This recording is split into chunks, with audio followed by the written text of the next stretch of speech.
Hello! Today we're doing something a little different for my channel. I've seen a lot of these going around, so this is not a novel idea at all. I've seen tons do this on booktube, and I'm sure it's happening all over YouTube and all over the internet, but I fancied giving it a go. So I'm going to be ranking the fantasy books I have read in the time that I've been on booktube. So I haven't included anything that I haven't read or reread whilst I've been on booktube, because otherwise this would be far too long of a list, and already this was far too long of a list because I ended up with something like 75 fantasy books. So I've actually broken this down into age range. So this video I'm going to be ranking the fantasy YA books that I have read, and in future videos I will also be doing adult fantasy and middle grade fantasy. But YA fantasy has the largest number of books, which is why we are starting here. So I have set up this tier list into 7 categories. So we have amazing, so good, enjoyable, meh, disappointing, bad, and awful. And I have 41 books here, I think, so let's get into it. The first one is Shadow and Bone by Leigh Bardugo, which is the... when I'm mentioning books here, I'm also talking about the series at large. So in this trilogy, I've read the first 2 books, and I would say that I'm in a bit of two minds about whether to put these in enjoyable or meh. If I'm looking down, it's because my laptop is down here. Book 2 was definitely meh, but book 1 was enjoyable. So I'm going to put it in enjoyable for now, but depending on what ends up where, I may move that around a little bit. Then we have the Girl of Fire and Thorns series by Rae Carson. I really enjoyed this series, so I think I'm going to pop this in so good for now. Then the Archived by Victoria Schwab. I've only read book 1 of the 2 books that are out in this trilogy. The trilogy isn't going to get finished, so I think I'm going to put this in enjoyable. I did enjoy the first book. I haven't read anything else in that series yet. Then we have Neverwhere by Neil Gaiman, and this is going to be a little bit controversial, I think, but I'm going to put this in bad. I didn't enjoy this book, like, at all. I like weird stuff. I like things that are a little bit niche and a little bit strange, and fantasy worlds that are a little bit different, but I don't know, I just didn't enjoy this one. I found it weird for weird's sake and nothing else, and I didn't connect with the character at all. I didn't really understand the point of a lot that was going on in this book.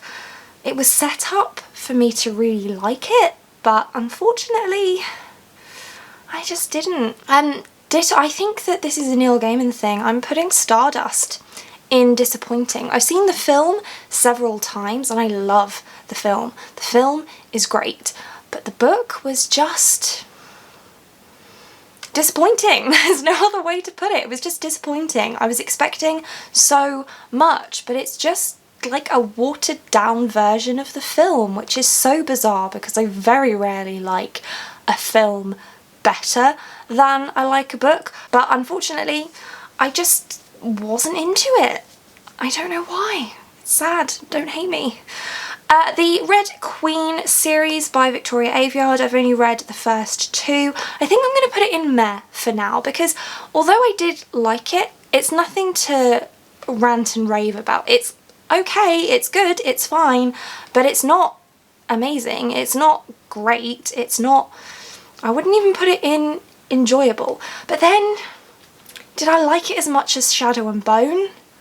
Probably. Did I like it as much as the Archived? Probably. So should it maybe be an enjoyable? Yeah, maybe it should be an enjoyable, or maybe they should all be in meh. I'm going to put it in enjoyable. I'm okay with that for now. Queen of the Tearling, so good. This one is controversial, I think, because a lot of people don't like the way that the series ends in particular, and I'm not a huge fan of how the series ends, I will admit, but I did really like the majority of the series, and it's not that I disliked the ending, I think it was just that I wanted more. It was over too quickly, so I still enjoyed it. I still think it was really good. This Savage Song by Victoria Schwab is also going in so good. This duology, I've read both of the books. So I've read This Savage Song and Our Dark Duet, and I absolutely love them. I think that they're really, really great books. Things with Victoria Schwab are very hit and miss for me, but this one was definitely a hit. Really enjoyed it. Ditto for Fire and Heist by Sarah Beth Durst. This one is a dragon fantasy and it's a heist, and it was really fun and I really enjoyed it, and I definitely want to reread it. It's not amazing, it's not like one of the best things I've ever read, but I did really, really like it. Then we have The Sin Eater's Daughter by Melinda Salisbury, which I'm going to put in bad, unfortunately.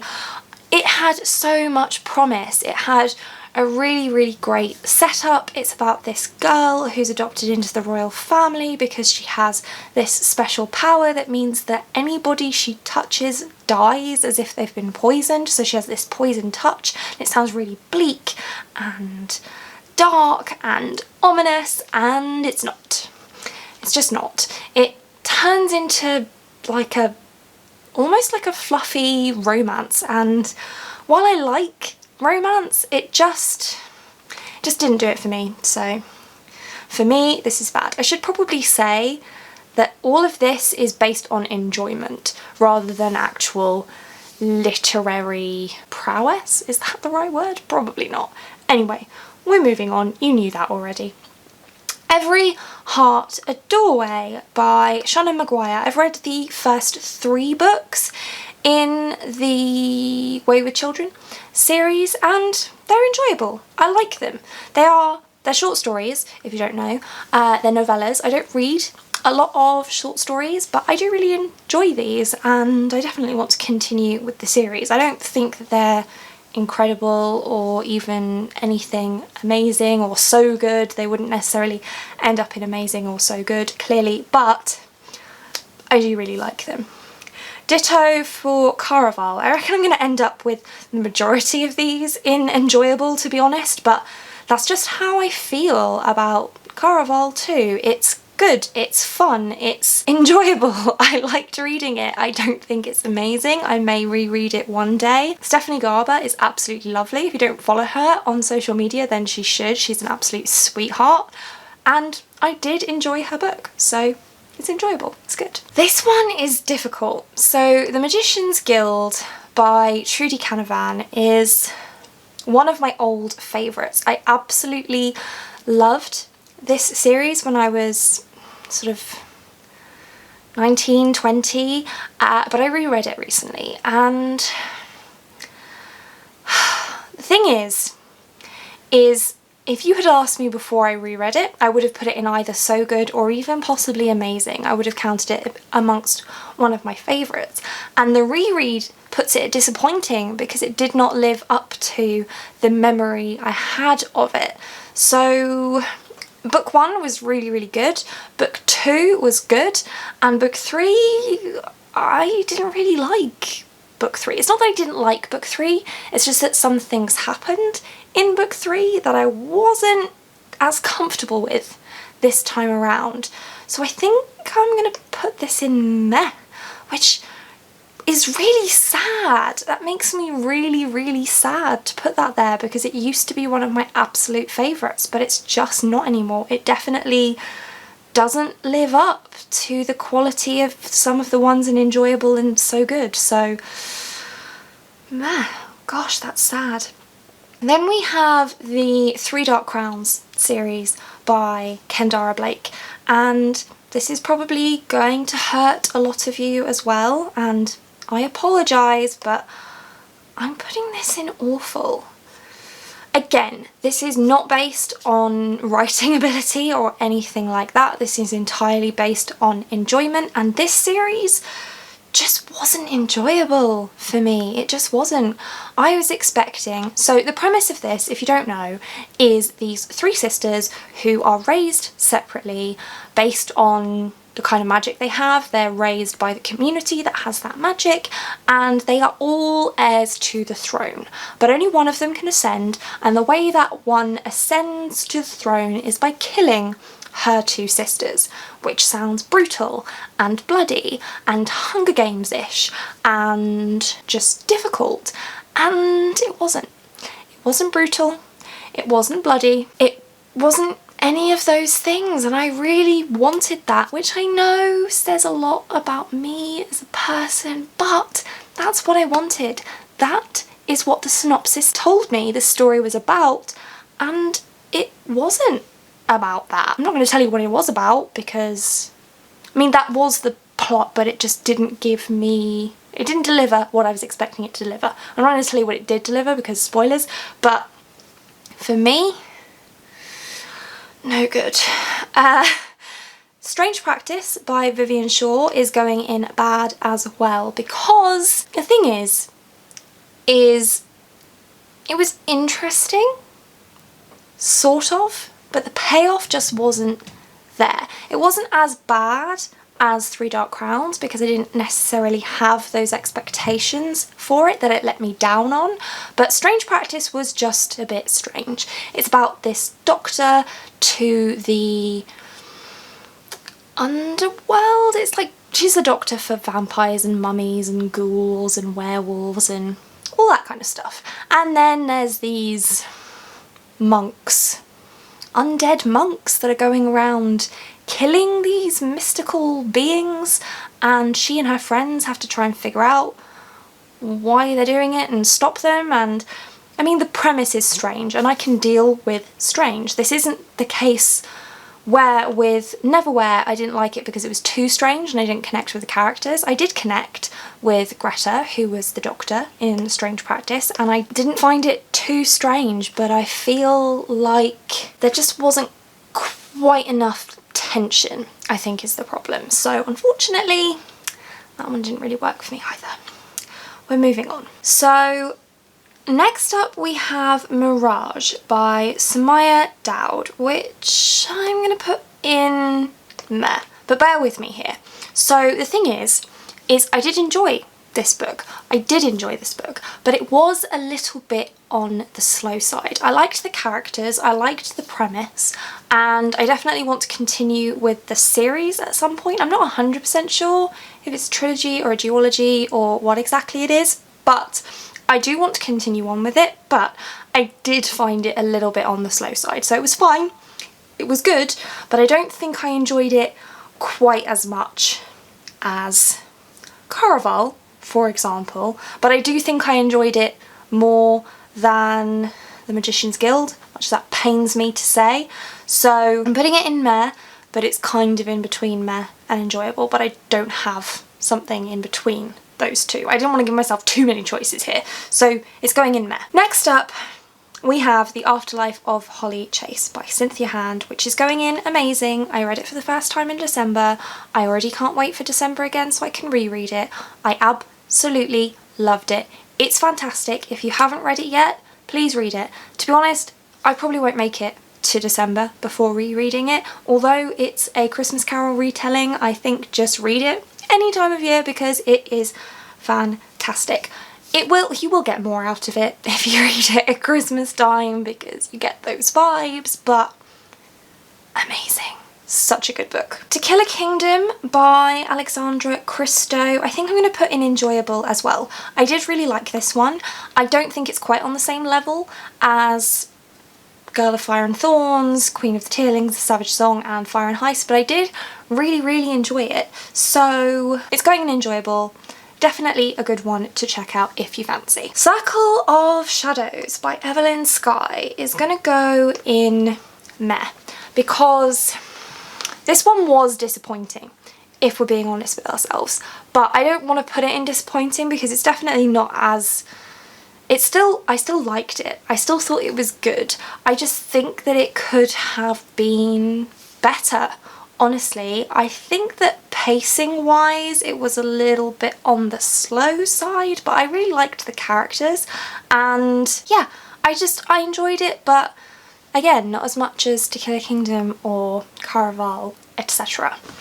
Also, I'm going to change this camera angle a little bit, sorry. Okay, because I'm speaking with my hands a lot and you can't see that and it just seems a bit weird to me, so apologies that the camera angle has changed halfway through this video, but we are where we are. Anyway, next is Nocturna by Maya Motain, which I'm going to put in... Okay, I'm having difficulty between disappointing and bad because this book is very similar to the Shades of Magic series by Victoria Schwab, and spoilers, I didn't like that series very much at all, and enjoyment level wise that will probably end up in bad for me. Again, spoilers for my future video, but Nocturna is so similar, like borderline plagiarism if I'm being honest. I think it's so similar. So I think I have to put it in bad because I didn't enjoy it. I liked the characters fine, but everything that was going on was just really boring to me. I don't know why. The premise of those two books, they're both very similar. A thief joins forces with a prince and there's an evil magic that's released and they're trying to stop it, and it's this big battle, and it's all stuff that I should like but I just don't, and I don't know why. The Merciful Crow by Margaret Owen is also going to go in meh because I liked it, it was fine. I think that's what this category should be called really, meh, fine. It was just fine. It was meh, it was okay, it was fine. I liked it, fine. That's it. We Hunt the Flame, I'm putting solidly in disappointing, that's not even difficult. I wanted to love this one, I really did. It was our first book club book and I was so looking forward to it, but the character work didn't pay off, the world building didn't pay off, the themes that were so promising didn't pay off, the relationships didn't pay off. There was just so much about it that had so much promise and none of it really landed for me, so it was just disappointing. There was so much to potentially love about it and I just didn't end up loving any of it. Ditto for The Beholder, I'm putting that in disappointing as well. That's by Anna Bright and it promised to be a story about a girl who needs to get married to take over from her father when her father steps down, and she was going to do what she needed to do to get her power, but she wasn't going to carry on those traditions once she was in charge. And then she turns into this simpering, boy-obsessed girl, and it just drove me nuts, and no, it's not what I wanted. Shadow of the Fox by Julie Kagawa, I'm putting in meh. The thing is I really liked the Japanese inspirations. I really enjoyed the fact that our character was a fox spirit. I really liked all of that, but it's a hero's quest type story, which means that it's a travelling story, which makes it very episodic, and whilst that can work for me, it just didn't necessarily in this one. I found it a little bit too meandering for my taste. I do want to continue with the series, it's just not very high on my priority list because there are other series like Shadow and Bone, The Archived, Red Queen, the Wayward Children series that I enjoyed more and will prioritise continuing those series. The Strange the Dreamer duology by Lani Taylor is, surprisingly, going into amazing. I really liked this duology, and the reason it's surprising is because it's very purple. The prose is very purple, and that's not usually my thing at all. I couldn't give a damn about beautiful writing, if I'm being honest. I want great characters, I want intriguing plot, I want a good pace, and this book does have great characters, but the plot is...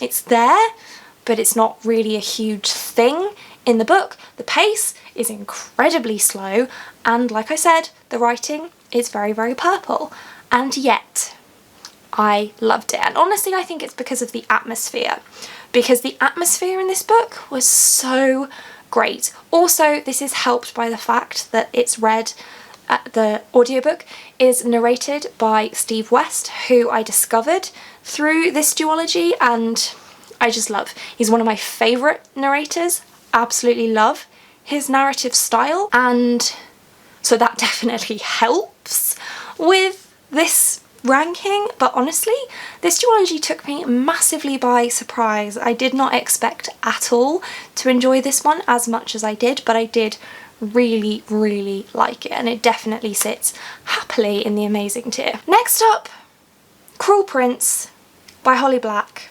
We're talking about the whole trilogy. I have read the whole trilogy, and this is potentially also controversial, but I'm going to put it in enjoyable because I did like it. I did like it, but I don't think it was amazing. I don't necessarily understand all the hype that this trilogy gets. It's good, don't get me wrong. I like the characters, I like the plot, I like the romance, I like everything about it, but I don't think it's amazing. I don't think it's so good. I didn't get to the end of it and think, oh, I wish this wasn't over, I need more, I want to be with these characters forever. I didn't finish the series and go, oh my gosh, I need to reread this right now because I need to stay in this world. Those are the things that make amazing and so good books for me, and this trilogy just didn't do that, so it can't go in any higher than enjoyable. I'm sorry. Next up, Girls of Paper and Fire by Natasha Ngun, which, again, you're all gonna hate me, but I'm putting this in meh. Not because I didn't like it, actually. I think what it is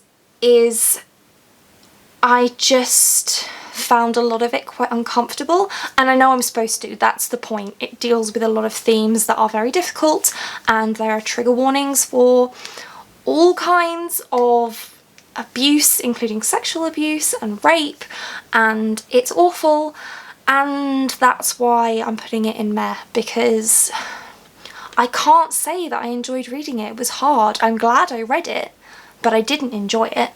I didn't think it was so good. I didn't think it was amazing because it was just difficult. So I'm putting it in meh, not because it's a meh book. It is a good book, but my feelings about it are, I don't want to reread it. I will probably continue the series, but I'm not rushing to continue the series because I'm going to need to be in the mood to continue the series because it's dark, and not in a good way. Like how some books like The Hunger Games is really, really dark, but it really pulls you in and grips you, and it's edge of your seat. You're fearful for the characters and their lives, whereas Girls of Paper and Fire, whilst it is that, it's also just...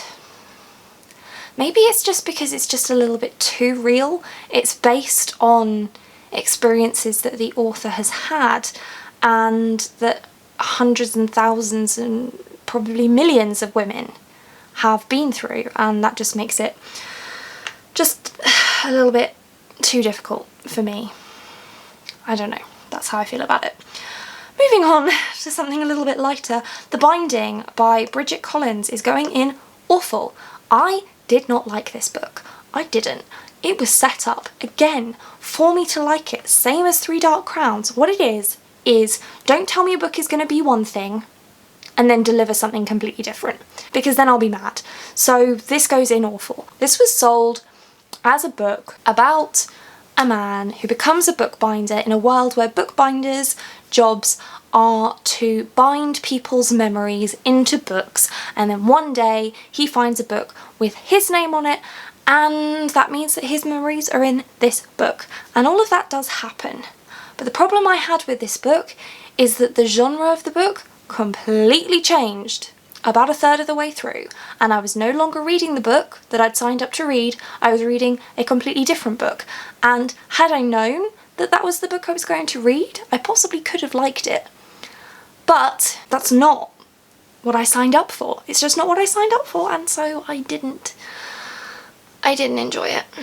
So the moral of this story is, don't tell me your book is one thing and then deliver something else, because then I won't like it. Okay, so next up we have Serpent and Up by Shelby Mahurin, which I am also going to put in enjoyable. So I really like the magic system in this one, and we don't get a whole lot of that in this particular book, but I think that we are going to get more of that in book 2, so I'm really looking forward to book 2. But I liked the characters. There are a lot of complaints about this story, and I liked it. I thought it was fun. I thought it was good. To Best the Boys by Mary Webber is also going in enjoyable, which is a shame because this could have been a book that was in so good, because again, this is a book that didn't quite deliver on what it said it was. It still did, it was just that the focus was slightly shifted. So the synopsis on the back of this book focuses on a competition that takes place in a labyrinth, and whilst that does form part of the story, the main plot of the story is actually about a woman defying the expectations that society places on her and pursuing her dreams anyway, which are all great things. So I don't know why they didn't focus on that more in the synopsis, because I would have been quite happy to read that book too. And had I known that that's the book I was reading, this would have ended up in so good, I suspect. So shame, but there you go. Romanov by Nadine Brands is going in so good. This is the book that got me into historical fiction. I really enjoyed this. I found the first half, which is somewhat factual. So it's based in fact, it's just some slight fictionalization. It creates conversations between characters that there's no historical record of those conversations ever happening, but you can imagine that those kinds of conversations did happen between these family members. And that section of the book was incredibly interesting and is what has made me decide to pick up The Romanovs by Simon Sebag Montefiore, which is a non-fiction book about the Romanov family from beginning to end. So from the first Romanov Tsar, Michael, all the way through to the final Romanov Tsar, Nicholas, and what happened to his family. It's that section that the book The Romanovs deals with. So, and then it's a fantastical fictionalization of what came next, and I thoroughly enjoyed it. I thought it was really good. Next up we have Wicked Fox by Kat Cho, which I'm gonna put in meh. Again, there was nothing wrong with this book. I liked it fine. I think that there was a little bit too much focus on angst and drama. I wish that the focus had been slightly more on the romance and the paranormal elements to it. So that's just a personal preference thing. If you like watching K-dramas, which supposedly this is very similar to, or to go with my Portuguese route version would be telenovelas or soap operas on TV. If you're a fan of that kind of thing, I think you'd really like this book because it's very much focused on that high drama, high angst plotline. That's just not necessarily my favourite thing. Next up we have Sorcery of Thorns by Margaret Rogerson, which I'm going to put in disappointing. This one promised to be very meta.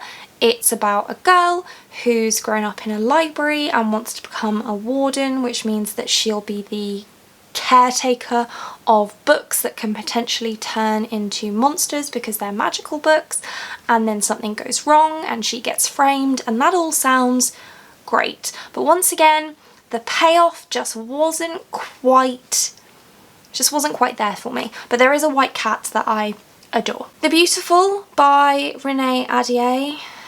I enjoyed. I'm going to put this in meh. It could be disappointing because the thing is it's sold as the return of vampire paranormal fantasy, and there aren't a whole lot of vampires in this book. I still enjoyed it though, so that's why I'm putting it in meh rather than in disappointing, because I can see that the vampires are coming, and because I knew vampires were in there, I was okay because I knew which characters were vampires, and the fact that they weren't explicitly vampires on the page didn't necessarily bother me. It really reminded me of the originals, which is like the Vampire Diaries spin-off. I really like Klaus and the originals, so this gave me those vibes, partly because it's set in New Orleans, but partly just because the vibe is there, and I liked it. I'm looking forward to the second one because I think that the second one, which is going to be called The Damned, is going to have a lot more vampires in it, and I'm looking forward to that. Viper by Bex Hogan is going in enjoyable. This is like pirate fantasy, which isn't something I read a whole lot of, but it was very, very fast-paced. The character was great. Really enjoyed myself. Definitely enjoyable. A Curse So Dark and Lonely by Brigid Kemmerer. What to do with this one? I think this one needs to go in enjoyable as well, because I did really, really like it. Book 1 was amazing.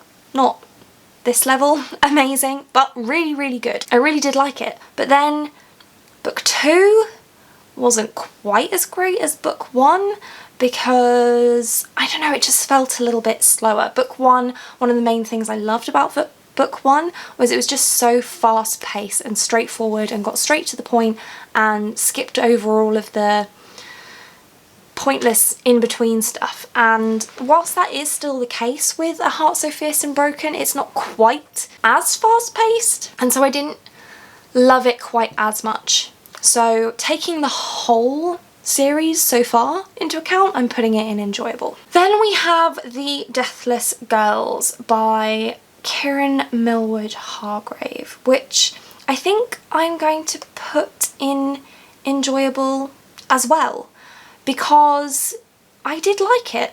I don't think it was incredible. I don't think it was as great as it could have been, but it did make me want to pick up the source material, which is Dracula. If you don't know, The Deathless Girls follows Dracula's wives, and so I definitely found that interesting. And when I read Dracula and got to the parts where his wives are in it, it made me think of The Deathless Girls and made me like it even more for that reason. So I do think it's good, but I don't think it's better than enjoyable, in my opinion. Ditto for The Starless Sea. So the thing about The Starless Sea by Erin Morgenstern is that it's very atmospheric, even more so than Strange the Dreamer, I think, but the difference between The Starless Sea and Strange the Dreamer that makes me put Strange the Dreamer in amazing and Starless Sea in enjoyable is I didn't have the same connection to the characters. The level of plot is probably about the same. The level of atmosphere is, like I said, probably even higher than in Strange the Dreamer, but I just didn't have as much of a connection with the characters. And I don't think that's because the character work was any worse or any different to Strange the Dreamer. I think I just didn't connect with the characters quite as much, and I didn't connect with the relationships as much, and I do think that Lani Taylor did a better job with the relationship building in Strange than Erin did in Starless, but I still really enjoyed it, and I didn't expect to. The fact that the fact that Strange is in amazing is an anomaly because it's really not my kind of writing at all. But Starless Sea is even more purple, so the fact that it's in enjoyable even, rather than bad or awful, is shocking, frankly. Then we have The Thief by Megan Wallen Turner, which I am putting in amazing. I only just discovered this recently, and again, it's narrated by Steve West, which potentially you could argue is weighing heavily on both of these, but I really enjoyed it. I didn't expect to enjoy it anywhere near as much as I did, but it's really, really great. I think it's because, okay, so let me rank the next one. Poison Study, my favourite series of all time. Going in amazing, no questions asked. I absolutely love it. Now both of these start off with a person, our protagonist, in prison awaiting execution, and both of them are offered an alternative. They can do something for, in the case of Poison Study, the commander who's in charge of the country, and in The Thief for the king who's in charge of the country, they're both offered an opportunity to do something for their rulers in exchange for not being executed. And so in The Thief, our protagonist goes off on a quest, and in Poison Study, our protagonist becomes the commander's food taster. And I just love that trope. I love both of these. They're both great executions of a trope I absolutely love. They're both amazing, no questions asked. I absolutely love them both. Then we have Throne of Glass by Sarah J. Maas, which I am also going to put in enjoyable because I liked it. This series gets a lot of bad press, and I've only read the first one, so maybe once I've read a few more I won't like it as much anymore, but this one actually also starts with the protagonist in prison awaiting execution and is released and offered the opportunity to do something for their king and ruler in exchange for not being executed. So clearly this is a trope that I like. I don't think that the payoff of Throne of Glass was as good as The Thief or Poison Study, but it has a lot of promise, and I really think that this one could move up into so good quite easily, depending on how the rest of the series goes. It could even end up in amazing. Who knows? Anyway, this is my list. Let me review. Am I happy with everything? Definitely happy with amazing. So good. I'm happy with those. Enjoyable. Yep. Meh. Yep. Disappointing. Bad.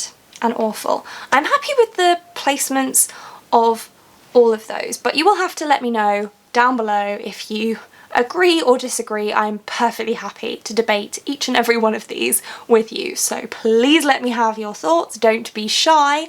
I will save and download this and link it down below. I think that's a thing you can do, so that you can have a look at the list. If you have happened to read all the same books as me, then you can put them in whichever order you think they should go in. And if you do that, download it and send it to me, because I'd be really interested to see where you put them all. I suspect that it's unlikely that you've read all the same books as me. It's possible, probably unlikely, but if you have, by all means, send me your version, because that would be really, really interesting. And that's it for this one. Thank you so much for watching. If you like this video and want to see more like this from me, then do think about hitting that subscribe button, and I hope to see you here again soon. Thanks. Bye!